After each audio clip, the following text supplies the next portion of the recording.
Hello everyone. Welcome back to my channel Mamta Keshri 11, a platform for topic-wise monthly current affair in both Hindi and English media. Today, I have covered up the entire news of February 2026 in the form of top MCQ. So, before we go ahead, I'm requesting everyone to please subscribe my channel so that you will get the notification for my next video. Let's go ahead with the first question. भारतीय railway के digital परिवर्तन के तहत 1 मार्च 2026 से ticket booking के लिए UTS app की जगह कौन सा मोबाइल ऐप इस्तेमाल किया जाएगा?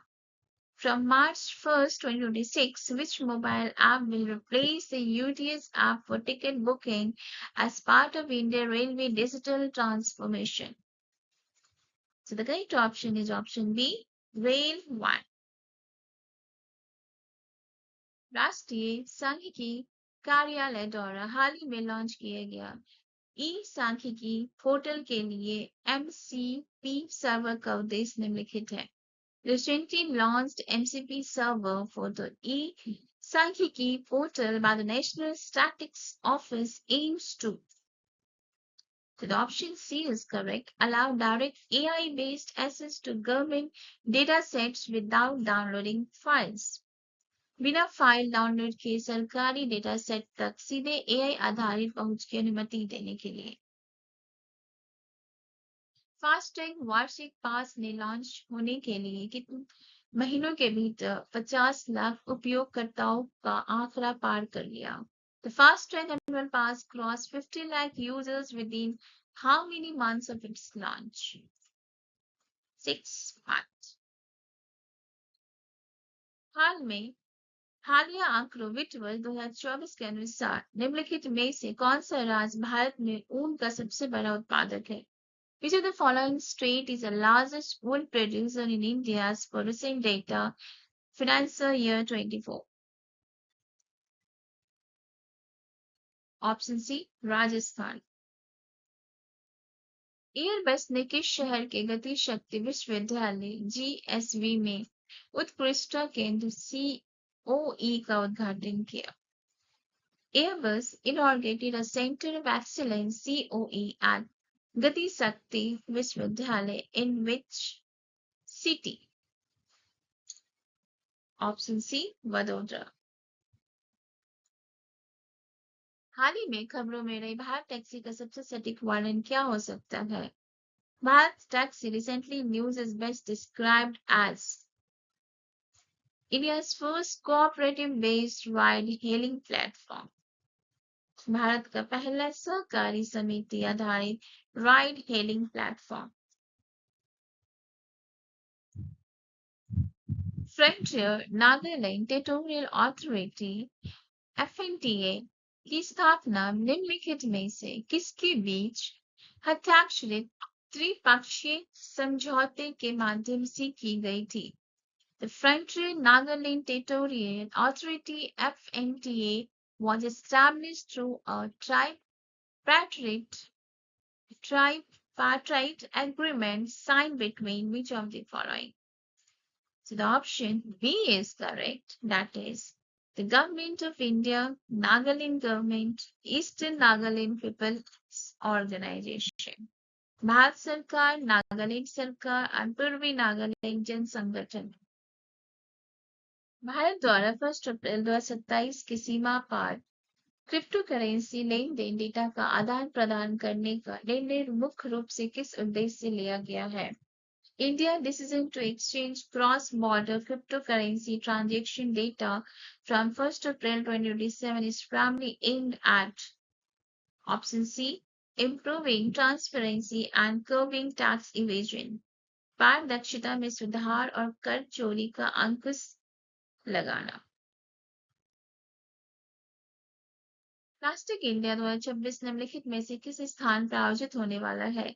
Plastic India 2026 is scheduled to be held at which of the following locations?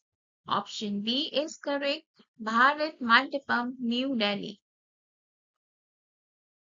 Bharat का पहला सहकारी आधारित ride hailing platform Bharat taxi 5 फरवरी 2026 को विज्ञान भवन नई दिल्ली में किसके द्वारा लॉन्च किया गया था?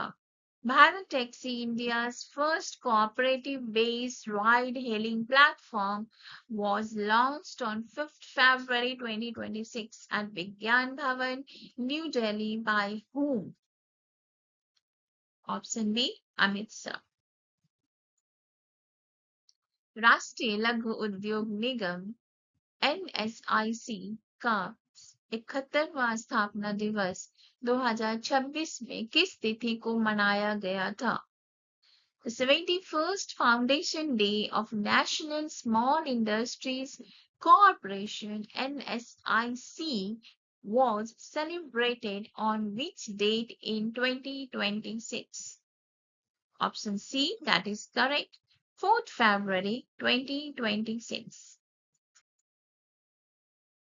भारतीय रेलवे की पहली LNG diesel dual fuel DEMU train किस स्थान पर शुरू की गई थी? India's Railways first LNG diesel dual fuel DEMU train was operationalized at which place? Option C, Ahmedabad, Sabarmati. Bharat हाल ही में ब्रिक्स औद्योगिक दक्षता केंद्र BCIC में शामिल हुआ है। इस पहल का मुख्य उद्देश्य क्या है? India recently joined the BRICS Center for Industrial Competencies BCIC. This initiative is primarily aimed at. Here you are with the option. The correct option is option B, strengthening industry 4.0 skills and supporting MSME. भारतीय पर्वतारोही कबक यानु ने हाल ही में दक्षिण America की सबसे ऊंची चोटी पर चढ़कर एक महत्वपूर्ण उपलब्धि हासिल की है। इंडियन मॉन्टेरियन कबक यानु recently achieved a milestone by summiting which mountain, the highest peak in South America? Option C is correct and it is Mount Aconcagua. Mount Aconcagua. निम्नलिखित में से किस संगठन द्वारा राष्ट्रव्यापी प्रवासन सर्वेक्षण 2026-27 की घोषणा की गई है? The nationwide survey on migration 26-27 has been announced by which of the following organizations? Option C, National Statistics Office, राष्ट्रीय सांख्यिकी कार्यालय। नयार नदी विवाद 2026 में भारत के सर्वोच्च न्यायालय का हालिया हस्तक्षेप मुख्य रूप से किस उद्देश्य से किया गया था? The recent intervention by the Supreme Court of India in the Pendayar River dispute 2026 was primarily aimed at. Option C, constituting a dedicated water dispute tribunal, जल विवादों के लिए एक समर्पित न्यायाधिकरण का गठन करने के लिए। So that's all for today, everyone. Thanks for watching. Requesting everyone to please subscribe my channel. You will get the notification for my next video. Click the like button, share to your friend. Please write down your feedback in the comment box to let me know that which video you wanted for the next. Thank you all. Bye.